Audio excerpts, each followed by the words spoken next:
You waited all day. 16 hours.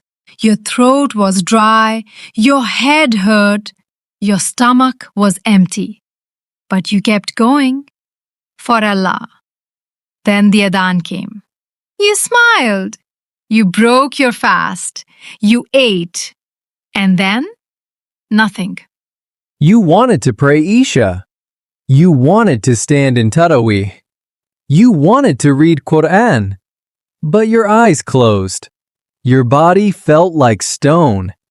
You told yourself, just 5 minutes. And you woke up at Fajr. Another night gone. Another prayer missed. And you feel guilty. You ask yourself, why am I so weak? If that's you, if you've cried because you missed Taraweeh again, this episode is for you. Today we're talking about the Iftar curse, that heavy tiredness after eating, why it happens, and how to break free. Not with guilt, with love, with small steps that actually work. Let's begin. Jane, can I share something from my heart? Please. Last Ramadan, there was a night I cried. Really cried. Why? I had made a beautiful plan. Pray Isha, pray Taraweeh, read Quran, make long du'as. That sounds beautiful. But then Iftar came. My wife made my favorite food. Rice, samosas, sweet tea. I ate so much. After eating, I sat on the sofa, just for a minute. I woke up at 3 a.m. Oh no! I missed everything. I sat on my bed and cried. I said, Ya Allah, I wanted to be close to you, but my body betrayed me. That hurts my heart. I felt like a failure, like Ramadan was passing me by. So many of us have been there, wanting to worship, but your body just shuts down. But here's the truth. You are not weak. Your body is not your enemy. It's sending you a message. We need to learn to listen. So what is that message? Why do we get so tired? Think of your body like a car. You've been driving all day with no fuel. Then suddenly, you pour in a huge amount of gas all at once. The car wouldn't know what to do. Exactly. Your body has been fasting all day. Then at Iftar, you pour in heavy food, oily food, sweet food, lots of it, fast. And your body panics. Yes, all your energy goes to your stomach to digest. Your brain gets less blood. Less blood means you get sleepy. So the food is the problem? Not food itself, but the amount, the type, the speed. When we eat too much, too fast, our bodies go into emergency mode. And there's nothing left for worship. Nothing. Your eyes close. Your mind goes foggy. You can't focus on prayer. So we're not weak. We're just overwhelming our bodies. Yes, and we can change that. Max, let's talk about something specific. Fried food. Oh, fried food. The thing we all love, but our bodies hate. Samosas, pakoras, fried chicken, spring rolls, they taste so good. But what do they do to us? Fried food is like a heavy blanket on your stomach. It takes hours to digest. Your body works so hard to break it down. So all your energy goes to digesting fried food? Yes, hours and hours of energy. While you're trying to pray, your stomach is still fighting that fried food. That's why after eating samosas, I feel like I can't move. Exactly. Fried food makes you heavy. It makes you sleepy. It steals your night. So should we stop eating fried food completely? Not completely, but maybe one piece, not 5.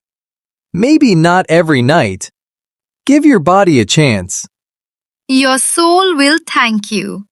Yes, less fried food, more prayer. That's the trade. Let me tell you about Amina. Please. Amina was a mother of 3 young children. She cooked iftar every day. Big meals, lots of love. That's beautiful. But by iftar, she was so tired. She would eat, then collapse on the sofa. She couldn't pray. That must have hurt her. One night, she sat in the kitchen alone and cried. She said, "Ya Allah, I want to pray. I want to be close to you, but I'm so tired." That's heartbreaking. The next day, she made a simple iftar. Dates, soup, bread, vegetables. No fried food. No heavy rice. Just simple food?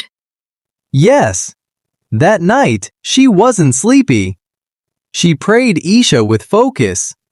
She prayed Taraweeh for the first time that Ramadan. She cried in sujood, but from gratitude, not guilt. One small change changed everything. She told me later, "I was so busy feeding my family that I forgot to feed my soul.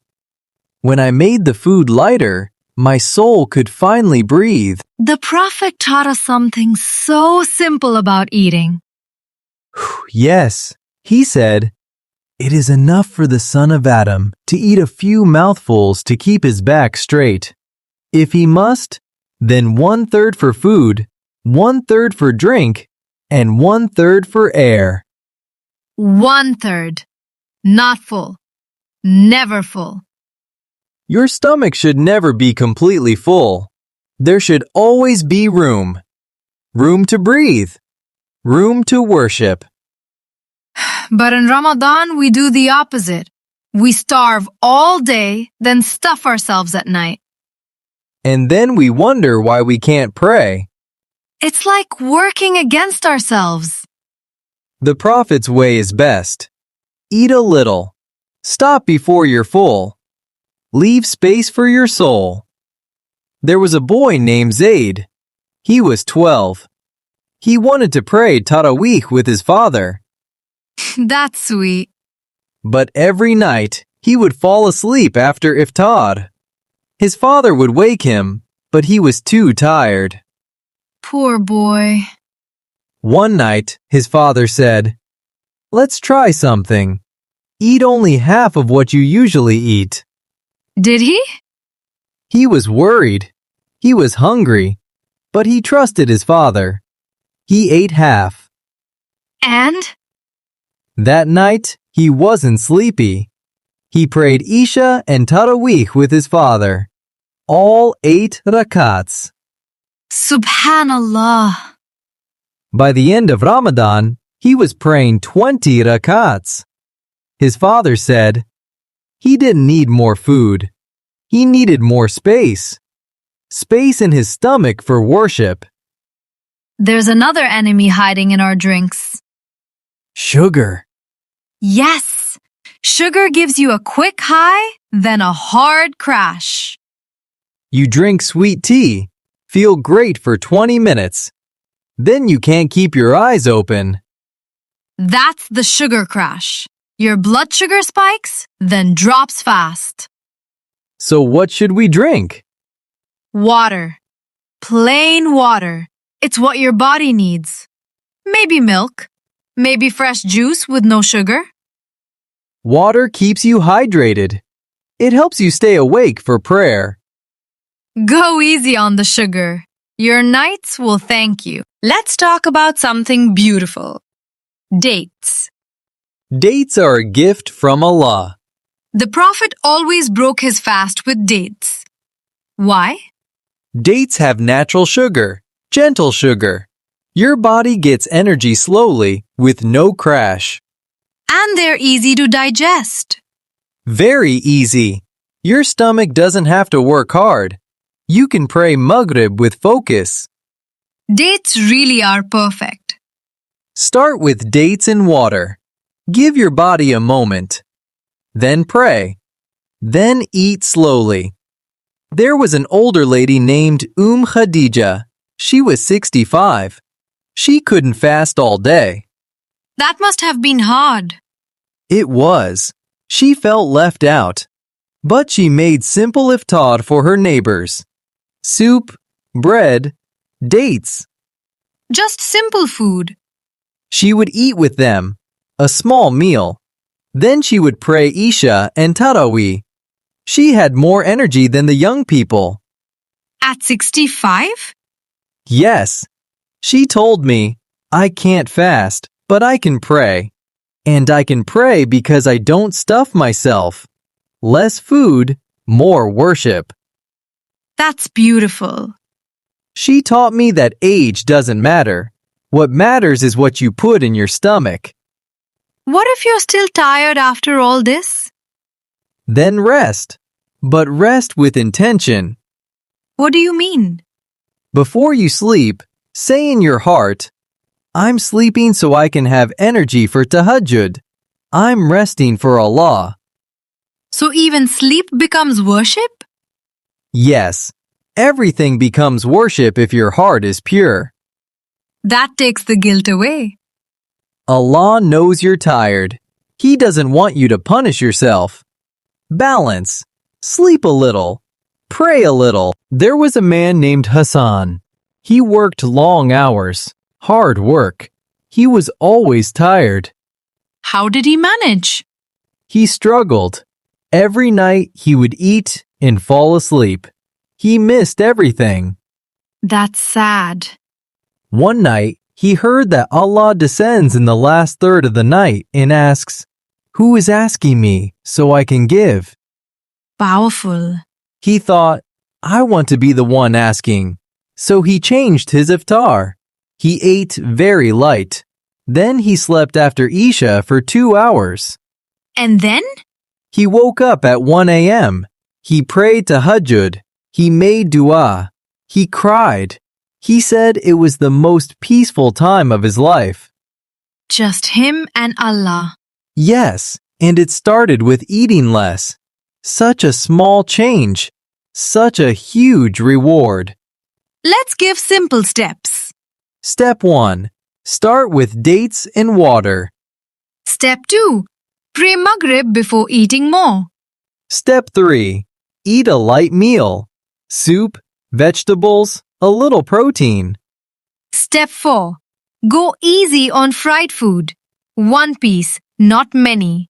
Step 5. Drink water throughout the night, sip by sip. Step 6. If you're tired, take a short nap after Isha. 20 minutes. Step 7. Wake up for tahajjud, even 2 rakats. Step 8. Make dua. Talk to Allah like you would talk to someone who loves you. Step 9. Be kind to yourself. If you miss a night, try again tomorrow. Ramadan is not about perfection. It's about coming back. Again and again.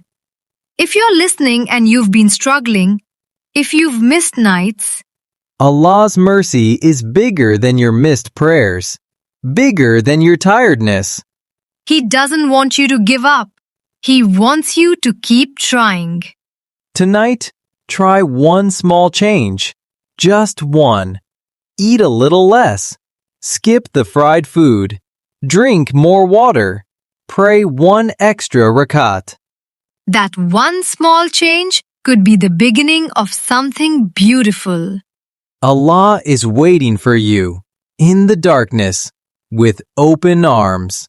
Don't let food steal your nights. You are more loved than you know. If this episode touched your heart, share it with someone who needs it. May Allah bless your nights and accept your prayers. Thank you for listening. Assalamu alaikum wa rahmatullahi wa barakatuh. Wa alaikum assalam. Goodbye, friends. Your night is waiting.